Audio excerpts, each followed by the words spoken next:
You're listening to Skeptoid. I'm Brian Dunning from Skeptoid.com. Don't try it before you knock it. One of the biggest challenges in science writing when discussing unproven or implausible therapies and products is that people tend to trust their own personal perceptions more than any other source of information. We tend to go by what we've experienced ourselves, rather than by what other people say they've experienced. Consequently, people are rarely moved by the results of testing and experimentation if the results contradict their own experience. I know it works, they tend to say, because it worked for me. And so often this gets projected back onto me because I've not tried the product myself, but only reported the results of testing. I should not comment on it. Don't knock it until you've tried it, I am told. Well, today, I'm going to explain exactly why it is not only appropriate to avoid a personal experience, as the best experimenters do, but it's actually a better way to learn about something. Today, I say, don't try it before you knock it. Here's the main reason we have that rule, and it's the reason that experimenters seldom include a personal experience when they evaluate something.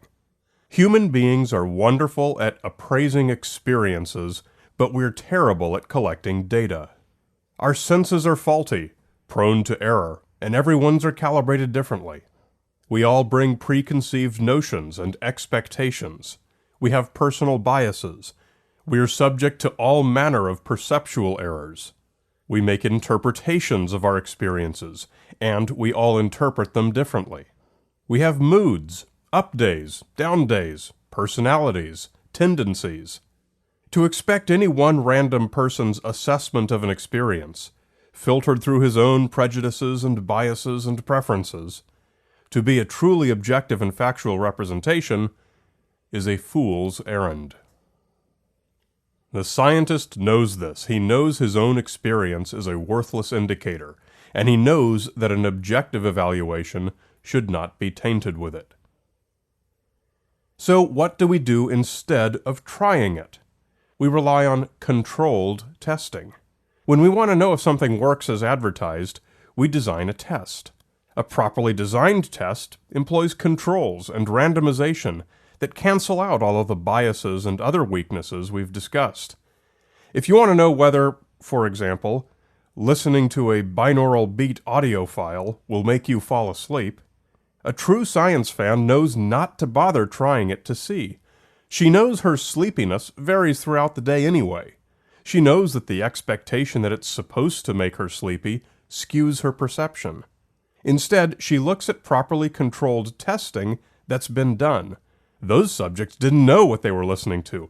They didn't know what it was supposed to do to them, and some of them unknowingly listened to a placebo recording.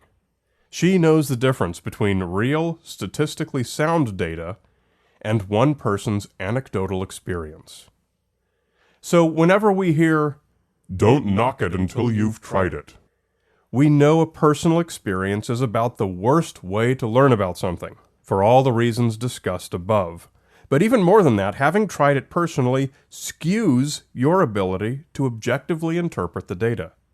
And this doesn't just go for products like new medical treatments, but also for experiences, like watching a psychic give supposed readings to audience members, or seeing an apparition believed to be a ghost.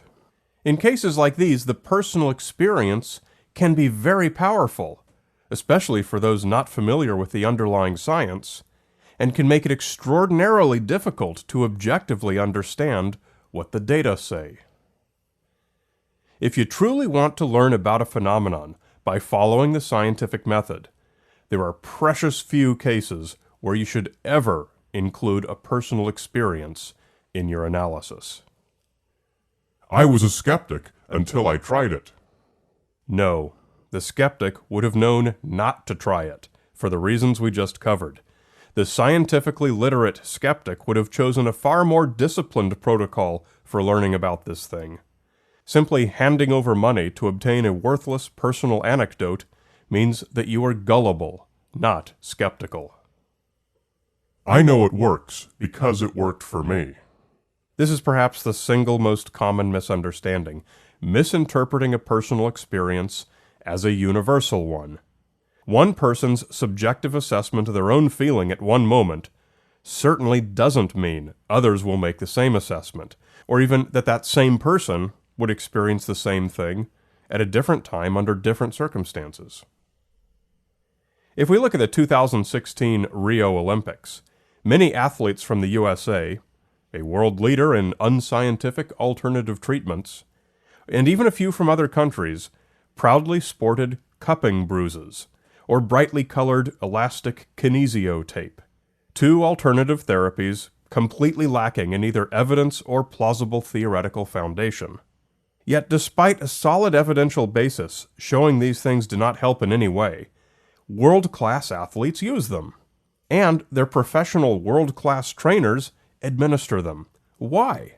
Because their personal experiences told them they worked. In the Olympics, an athlete is given excellent nutrition, regimented rest, massage, icing, and all manner of professional attention to every detail. In such an environment, any non-functional addition to this regimen is going to be correlated with recovery and maximum performance. Michael Phelps would have still won 23 gold medals if I danced around him and shook a rattle, and if his trainer told him it was part of his therapy, he might have become a believer in that too. Crediting something with efficacy because it appeared to work when you tried it is a perfectly rational conclusion for an intelligent person to make. It just happens to also be unscientific, and no more likely to be true than your mood being the cause of today's weather. Here's another example of a popular way that many people place personal experience above empirical evidence. Have you ever heard a young Earth creationist ask of a scientist who says the Earth is billions of years old, "Were you there?" The obvious implication being that if the scientist was not there personally observing the Earth a billion years ago, he couldn't know anything about it. This also shows ignorance of how science works.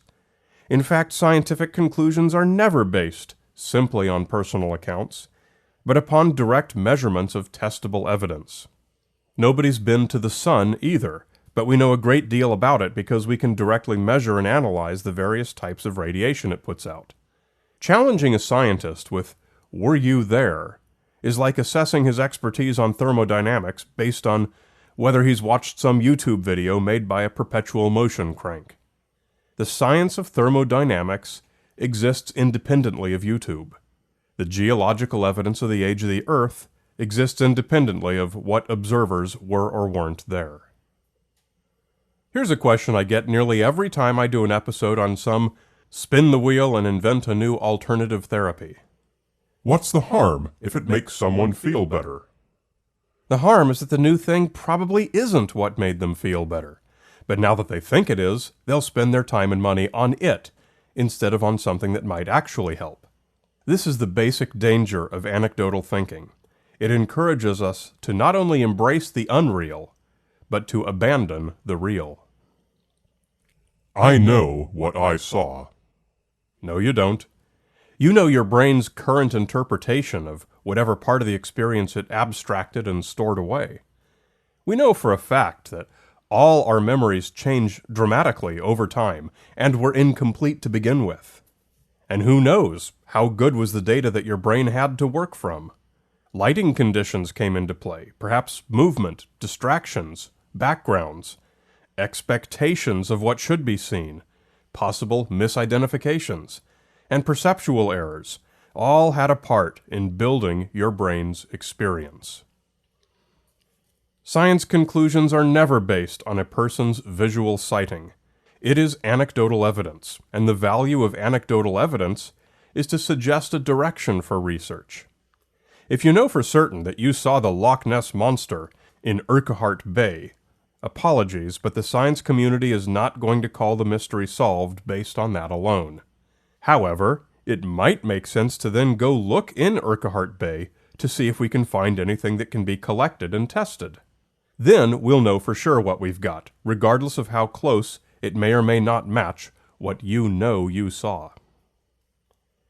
The scientific method's unwillingness to accept anecdotes as evidence often turns into a mudslinging contest of who's open-minded and who is closed-minded.